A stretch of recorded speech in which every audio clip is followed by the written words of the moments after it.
पुष्पा जी। हाँ मेरे हाथ तो खोलिए। Sorry sorry. मैंने तो सोचा था 4 बंदे इन लोगों पे भारी पड़ जाएंगे, और ये तो अकेली चारों पे भारी पड़ गई।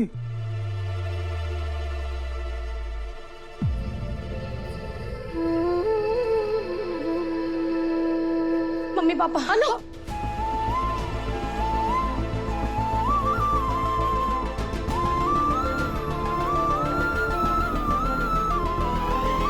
आप लोग ठीक हो ना?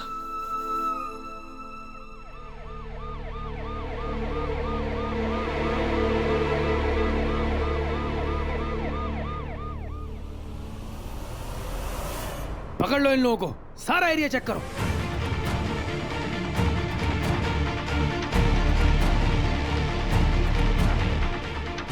पिछले दरवाजे से भाग जाता हूँ।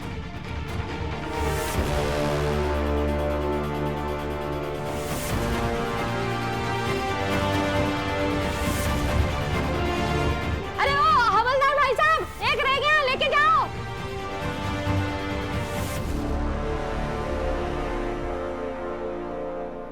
मम्मी पापा, माता रानी का लाख लाख शुक्र है कि आप लोग ठीक हो। पता हम लोग कितने परेशान हो गए थे। अरे ठीक तो होना ही था।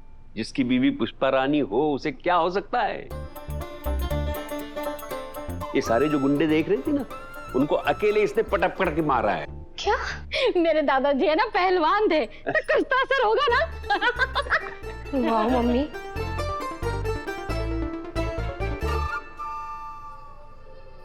कुछ भी हो, रघुपति अंकल ने ना आप लोगों पर अटैक करवाकर बिल्कुल ठीक नहीं किया। अब देखना पापा, इस बार ना मैं उनको छोड़ने वाली नहीं। एक सेकंड मैम, आप पहले मुझे पूरे विस्तार से बताइए, ये सारा मामला है क्या? मैं बताती हूँ उसे। मेरे पापा की दुकान जलने वाली बात तो आपको पता लगी ही होगी ना। इंस्पेक्टर सर, उस दुकान में आग लगी नहीं थी, बल्कि लगवाई गई थी। उस दुकान के मालिक और रघुपति अंकल ने मिलकर वो आग लगाई थी। क्या? लेकिन ऐसा क्यों? क्योंकि वो दोनों मेरे पापा से चिढ़ते हैं। वो दोनों बस कैसे ना कैसे मेरे पापा को किसी चीज में फंसाना चाहते थे। इसे दोनों ने मिलकर आग लगाई और सारा का सारा इल्जाम मेरे पापा पर डाल दिया। मेरे पापा बेगुनाह है, वो ऐसा काम कभी कर ही नहीं सकते। और इस गोदाम में रखी सारी साड़ियां है ना, इस बात का सबूत है कि साड़ियां तो जली ही नहीं।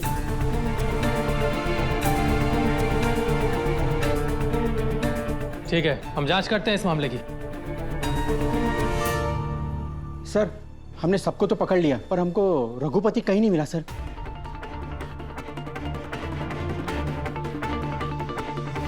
वो जहां कहीं भी छुपा होगा हम उसे ढूंढ निकालेंगे।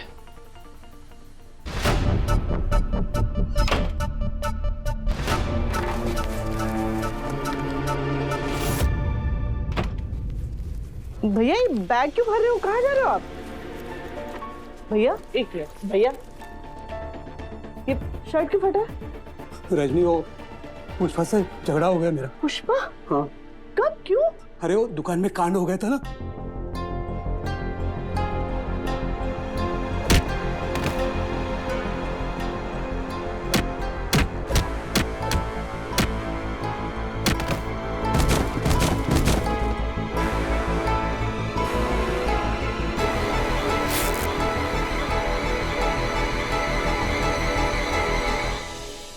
रजनी, गलती हो गई मुझसे। मुझे तेरी बात मान लेनी चाहिए थी। पुष्पा से पंगा लेके बहुत बड़ी गलती कर दी मैंने। मुझे बहुत डर लग रहा है। अब आगे क्या होगा? रघुपति बाहर निकल। रजनी, तूने तेरे भाई को अंदर छुपा के रखा है ना? बाहर निकाल उसे। रजनी, बचा ले मुझे। देख, तू सोच ले। अरे मेरे बिना तेरे बच्चों का भविष्य क्या होगा? कुछ नहीं होगा। मैं अकेला ही सहारा हूं ना उनका। सोच, मुझे बचा ले।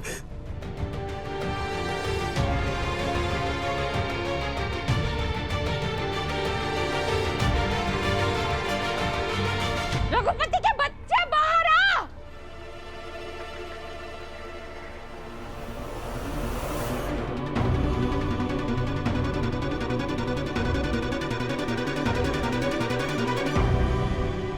रजनी, सच सच बता, रघुपति अंदर छुपा है ना?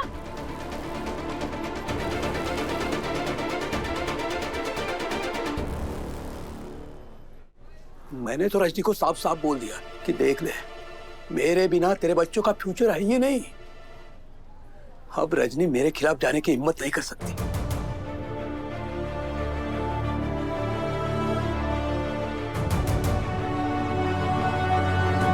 देख रजनी, आज सच बोल दे।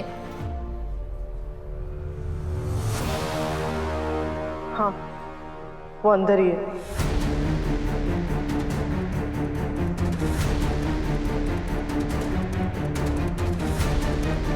हे भगवान, हो गया बंटाधर। मुझे ना रजनी को धमकाने की जगह राखी वाकी की दुआई देनी चाहिए थी। तो शायद झूठ बोल देती, तो अब क्या फायदा। Constable, yes sir. लेके आओ उन्हें अंदर से।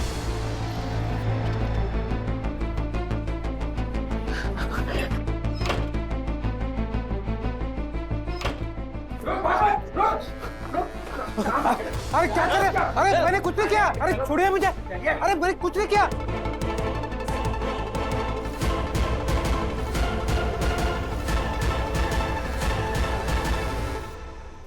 रजनी, ये तूने ठीक नहीं किया। आज ही तो सही किया है भैया। आज तक चुप रही मैं, आप गलत करते रहे और मैं आपका साथ देती रही। यहाँ तक कि गोपाल भाई साहब की दुकान जला दी आपने, तो भी मैं चुप रही। और आज क्या किया आपने? इन दोनों के जान के दुश्मन बन बैठे।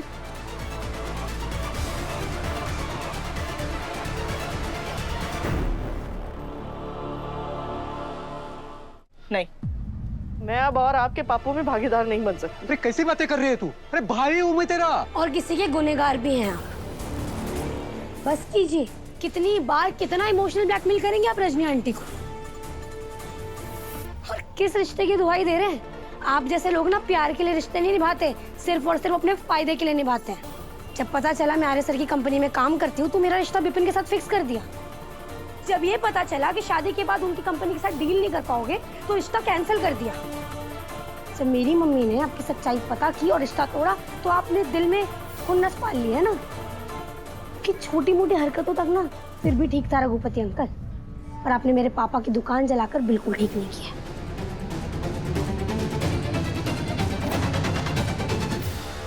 आज तो अपने सारी हदें ही पार कर दी। क्या कहा था मैंने आपसे? जब बात मेरे पापा पे आएगी ना तो मैं आपको छोड़ूंगी नहीं, पुलिस के हवाले कर दूंगी। और वैसा ही हुआ, चांदनी चौक की लड़कियां जो एक बार कह देना करके रहती है। अब सड़िए जेल में, आपको बस आपके कर्मों की सजा मिल रही है, समझे? सर प्लीज इन्हें ले जाइए।